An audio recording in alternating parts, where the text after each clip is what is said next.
ఇప్పుడు మనం 2024వ సంవత్సరం ఆంధ్రప్రదేశ్ రాష్ట్రంలో జరగబోయే ఎలక్షన్లో హిందూపురం తరపు నుంచి తెలుగుదేశం పార్టీ తరపు నుంచి బాలకృష్ణ గారు, అలాగే వైకాపా పార్టీ తరపు నుంచి తిప్పేగౌడ నారాయణ్, దీపిక గారి జ్యోతిష్య బలం, వారి అభిమానుల కోరిక మూలంగా, వారి కార్యకర్తల కోరిక మూలంగా, తెలుగుదేశం అభిమానుల కోరిక మూలంగా, బాలయ్య బాబు అభిమానుల కోరిక మూలంగా, అలాగే వైకాపా పార్టీ తరపు నుంచి తిప్పేగౌడ నారాయణ్, దీపిక గారి అభిమానుల కోరిక మూలంగా మన జానకిరామ్ని అడిగి చూద్దామండి. ఎవరి ఓటం ఉంది, ఎవరు గెలుపు ఉంది.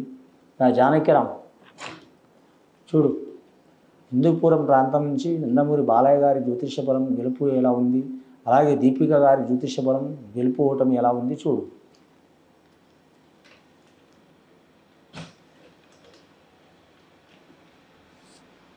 కానీ హిందూపురం ప్రాంతం నుంచి చూడాలంటే మాత్రం చాలా వరకు రాక్షసులు వచ్చినండి.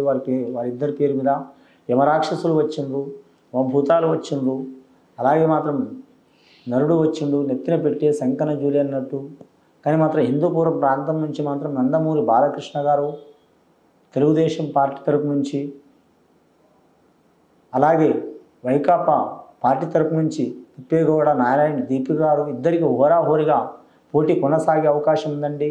జరగబోయే అసెంబ్లీ ఎన్నికల్లో మాత్రం చివరి వరకు మాత్రం పోరాడే అవకాశం ఉన్నదండి. కానీ మాత్రం ముఖ్యంగా చాలా వరకు ఇబ్బందులు, చికాకులు వచ్చే అవకాశాలు ఉన్నాయి. కొన్ని ఆటంకాలు వచ్చే అవకాశాలు ఉన్నాయండి. ఎన్ని ఆటంకాలు వచ్చినా మాత్రం చివరి నిమిషంలో మాత్రం నందమూరి బాలకృష్ణ గారు విజయం సాధించే అవకాశం ఉందండి తెలుగుదేశం పార్టీ తరపు నుంచి.